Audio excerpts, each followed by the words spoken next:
Again, just one of the perks of being in our Patreon group, and always good questions there. Let's jump into the news of the day. We already broke this prospect down the other day, but boy, oh boy, it came flying across the wire earlier this afternoon. And that is Emeka Egbuka, wide receiver from Ohio State. Here's the in guy. for a top 30 visit in Green Bay. You guys know he's number 19 on our board. Actually, before we jump into it, let's hit this super chat real quick. Evan Hooper, thank you so much, Evan. Hey, guys, I usually don't make the lives. I work night, but your podcast has gotten me through some long night shift, and I appreciate it. Hey, thank you, Evan. Appreciate that, man. Thanks for Evan. Appreciate you getting us for the support. Yeah, man. Thanks for the support, and glad we can make those work days a little bit easier, man, for sure. That's what I do when I'm out there on the grind, man. I'm listening to podcasts all day long. Yeah. I can't stand to listen to ours because I hate the sound of my damn voice, but I get fed off a lot of other podcasts for sure. Yeah. So. All right. So here we go. Bucket Skolberg working overtime. The Green Bay Packers have reportedly scheduled a top 30 visit with Ohio State wide receiver Emeka Egbuka per team sources, marking him as a prime target for the 2025 NFL Draft. Egbuka ranked number 19 on our PTA big board, impressed at the NFL Combine with his 6', 202-pound frame, 4.48 second 40-yard dash, and polished route running, offering the Packers a dynamic weapon to pair with Jordan Love in their evolving offense. Let me ask you guys, before we jump into all the details of Emeka Egbuka, I like to do this when we do these top 30 visits breakdown. We'll start with you this time, Tim, and then we'll go to Jacob, then Emilio. What's your initial thoughts on Emeka Egbuka before we dive too deep into it? Would you be okay with him at 23? How do you feel about it? Yeah, absolutely. You guys know I'm the president of the Jaden Higgins fan club. But, all of that aside, there's a lot of first-round eligible receiver talent, I think, in this draft, and Egbuka certainly fits the bill. And the more I watch film on him, man, he just looks like a Packer type of receiver. He really does. And it might explain why, we've shown so much interest in him at this stage of the game. So we're a couple weeks away. It would not completely shock me if we did go receiver first round and he was the pick, put it that way. If we break the mold here and take a receiver in the first round and it's Emeka Egbuka, I would not be completely shocked at all. There you go. Jacob, what do you think, man? I've definitely started to increase the way my positive thoughts towards Emeka at first. For whatever reason, I didn't think he was going to be around. Then I thought just doesn't fit the bill. Then I thought he's more of a slot. Now I'm starting to think of him as more of like maybe more like a Jaden Reed type, where he definitely can play the slot. He can definitely play, even if you want him to play some X snaps, he could do that. The Z, I think he's just really a really versatile puzzle piece that we could use on that team. It's just that in the 23 spot, I really just want to reserve that for whether it's wide receiver or edge or offensive line. I just really want it to be more of a blue chip, like this guy is a plug and play. That's I think that 23 pick in the first round for this Packers team needs to be somebody that's a slotted in starter. I'm so sick of us wasting time and money and years on guys that really don't see a lot of playing time. All right. A 2-0 for this says Egbuka in the first, Jack Besh in the second, then trade all our picks for a long snapper. There you go. All right. Emilio, what are you thinking about Egbuka here at 23 possibly? I honestly have always really liked him. I would be completely fine taking him at 23. I think that it would make everybody happy. I think it could be one of those trade back, get him at 27 type things. But that'd be cool. I really do like the way he plays. Plays it right, carries himself right, good head on his shoulder, and I think that's going to be huge. I think that them seeing him in person, getting that kind of feel for it, sometimes that can just make the jump. Yeah, definitely. Yep. So let's jump into the scouting report here. This is from high school. Look at this picture, by the way. Who's that poor sap with his cleats in the air back there? Egbuka just ran right through his face. You got to love it. So scouting report coming out of high school, a 5-star recruit from Steilacoom. I hope that's right. High school. Back home, you steal a coon, you get shot. You know what I'm saying? Where that goes. I'm just saying, man. Who? Raccoons back home. You got to be careful with that. In Washington, Emeka Egbuka entered the 2021 class as the nation's elite prospect at 6'1", 190. We now know he's 6 foot. He's actually like 6 foot, what they call a 6'07". So he's probably a little over 6 foot and a half inch, I guess you could say.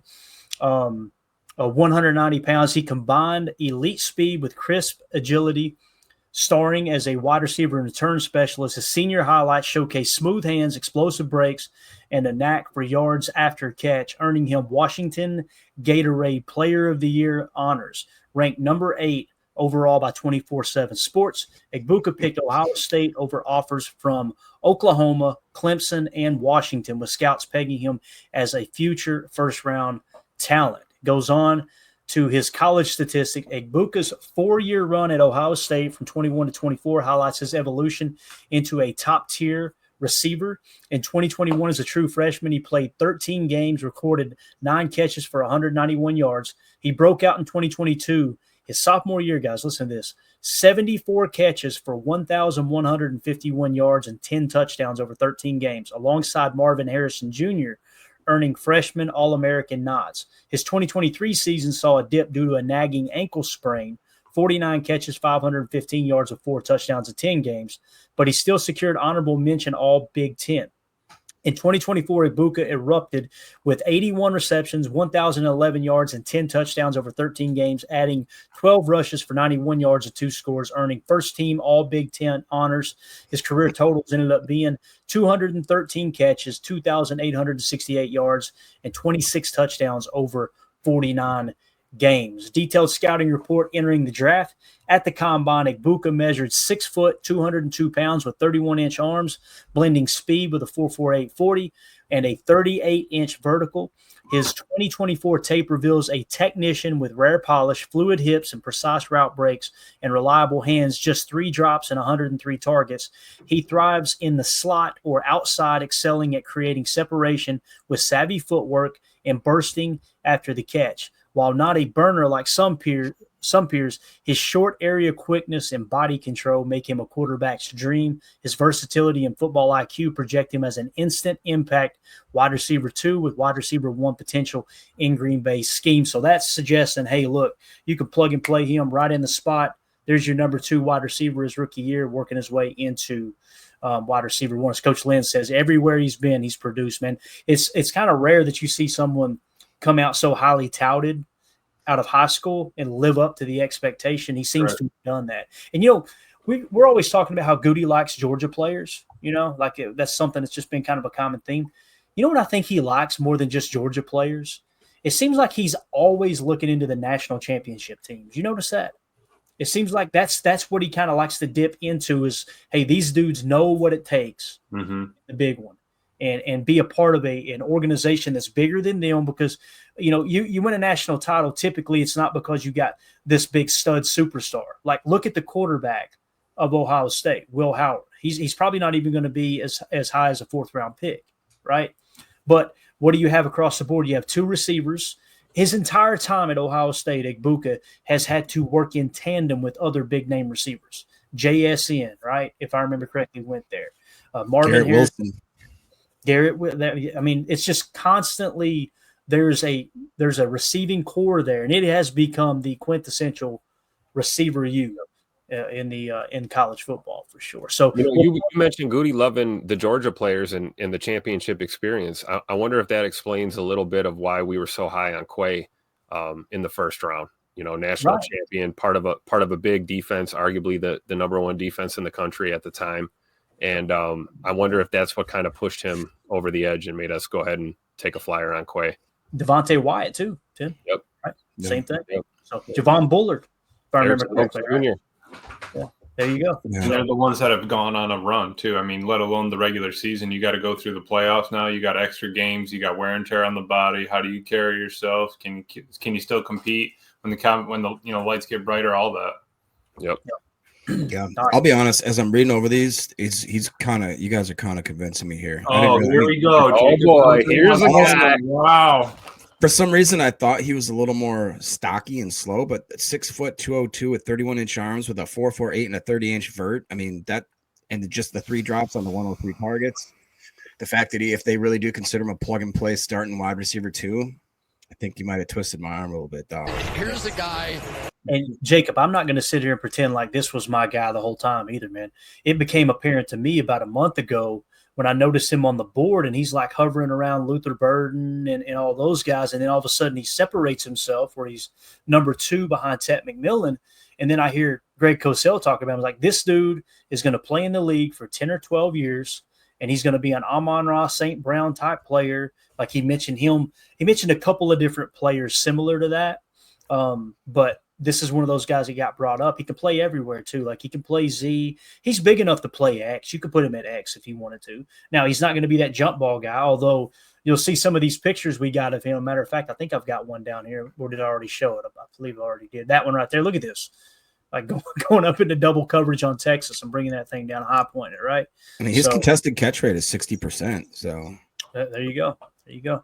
And he's a walking 12 yards per reception too. Like, I mean, if you just go back even the last 3 years, I don't know what his do we have anything on his yards after the catch numbers, but just looking at the PFF grades, man, it's something it's something to pay attention to for sure. Yeah. Looks like he averaged 5.9 yards after catch, tied for 165th. Not terrible. Not terrible. Not great, not terrible. Room to improve, right? Yeah, he's tied for 31st in contested catches. I mean, that's a lot of players in the NCAA for him to be even up that far. 785 yards in the slot was 22nd. I mean, he had 193 screen yards, which was 18th. I mean, the guy, like you said, he just produces wherever he is. Right. Yep. So the RAS card, a 9.71. He has 9.63 hand size. His arm length actually came in at 31.5 inches. So really nice arm length there for a receiver, especially one of a little over 6'1.5", 202 pounds, a vertical jump of 38 inches. And then you had the composite speed grade being great with the 40-yard dash being a 4.48, with the strongest point of that, the 10-yard split was. So he ran the 10-yard split in 1.5 seconds. That means he's going to have burst off the line. Shuttle 4.12, which scored him an 8.86. He did not have a three-cone drill measurement there. Now, when we look at injury and character concerns, Egbuka's injury history includes that 2023 ankle sprain costing him 2 games and lingering into late season, though he played through it. In 2024, he showed no setbacks, logging a full slate and hitting 20 miles per hour in Ohio State's pro day drills. Durability isn't a major concern, but his frame may need monitoring against physical corners. I say monitoring? Yeah, monitoring. Okay. Off the field, Egbuka shines, known for a meticulous work ethic. This is what Greg Cosell talks about. A meticulous work ethic, vocal leadership in Ohio State's receiver room, and 0 character red flags. His academic honors, academic all Big Ten, and community involvement boost his profile. God, he's a Packer, man. He is a Packer. That's just so. What do you read when you say, or what? How do you read into that? His frame may need monitoring against physical corners. Do you think they're just like there's a concern that he's going to get rerouted off the line if they're playing press or something?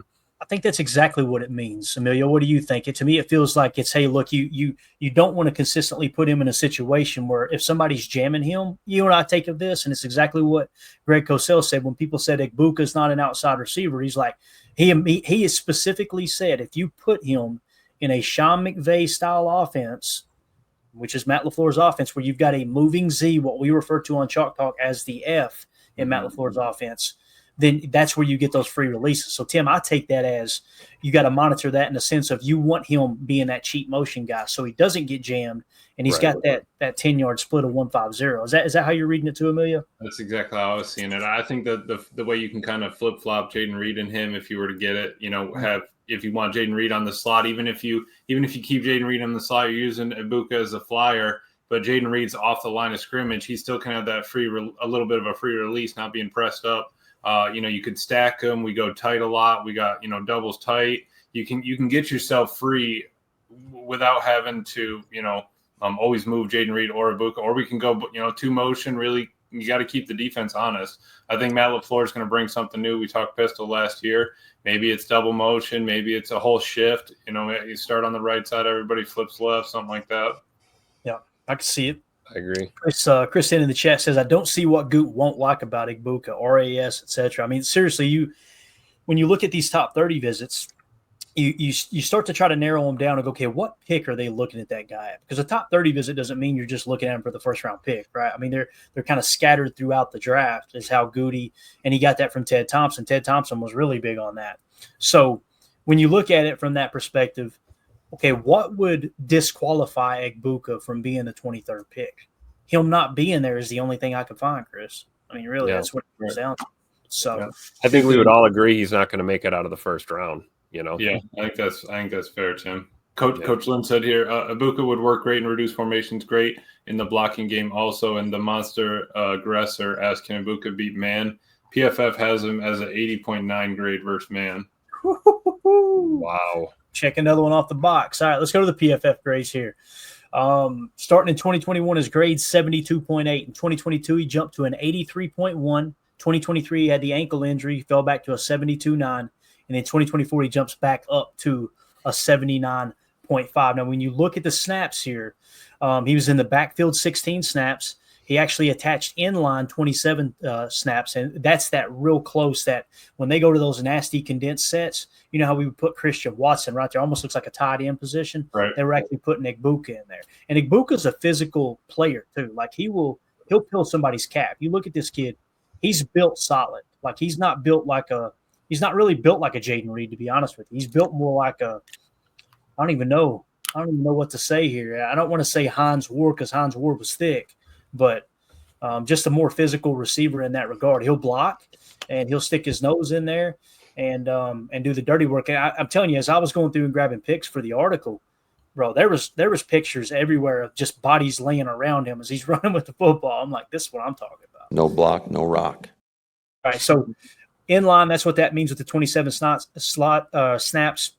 In the slot, he had 548 snaps, and then he had 164 out wide. Now, keep in mind, he may have lined up in the Z, and then by the time the ball was snapped, he moved into the slot as well. So that's a lot of what Matt LaFleur, I think, would do with him. So, and again, the offensive grade 79.5, but the receiving grade 82.4 there for Egbuka. So here's his draft projection. I just said Emeka Egbuka projects as a mid to late first round pick in the 2025 NFL draft, buoyed by his 2024 dominance with 1,011 yards, 10 touchdowns, and combine performance at number 19 on our PTA big board. He's a premium talent in a loaded receiver class. The Packers holding number 23 could snag him to bolster their passing attack with his plug-and-play ability, making him a strong fit. Egbuka's floor is a high-end wide receiver 2 with Pro Bowl upside, unlikely to slip past round 1, given his fit in today's pass-heavy NFL. Anything else you guys want to hit on here with Egbuka as I battle this pterodactyl over here? Well, real quick, Bates was asking if we had ever done a mock where we were forced to take him in the first to see how everything else fails. He says his brain can't remember. I don't think we've done that for him. No, I know that we did it for. I know we did corner first, right? That was it. We had to pick a corner first, I believe. That might be interesting to explore. Well, maybe we can try to do that tonight if we have time to do one real quick, right? There we go. Kind of just key in on Egbuka. Hopefully he'll be there. That's the other thing. It kind of starts to feel like Jahdae Barron, like maybe this dude's gone before you pick 23. But Love and Football says all those Ohio State connections on our staff too. Sounds like he could be one of the Goody breaks the trends for. He goes on to list those said connections, saying Dugan, Vince O, Halfley, all being former Buckeyes. Clearly, they'd have an inroad with Ryan Day and know the inside scoop about him. I think that's a fair point. Great point. Great point there for sure. Man, if we go Egbuka in the first, I guess I can kiss Jaden Higgins goodbye, huh? Hey, Tim, why not double dip, baby? Why not double dip? I really don't see. I at first I thought there's a possibility that we could trade back and still get Egbuka. I just don't think that's going to happen. But Prince brings up a good point here, saying McMillan, Golden, Egbuka. It's possible that one of the three makes it to 23. If that's the case, then Luther Burden in there. Luther Burden's in there. There really is. I would have a hard time believing that you add Luther Burden to this list. I have a hard time believing all four of those are gone before Packers pick at 23. Right. With what, 20 D tackles going in the first 3 rounds. Yeah. So I mean, it's possible. Clay, before this gets away from us, real quick, Chase Green says, Clayton, I love the podcast, but I agree with you. O tackle and a 3 tech is more important than wide receiver. Scored 10 points against the Eagles. To me, we should go OT or tight end. Tight end gives us yards and blocking. I like it. Hey, appreciate the kind words, buddy.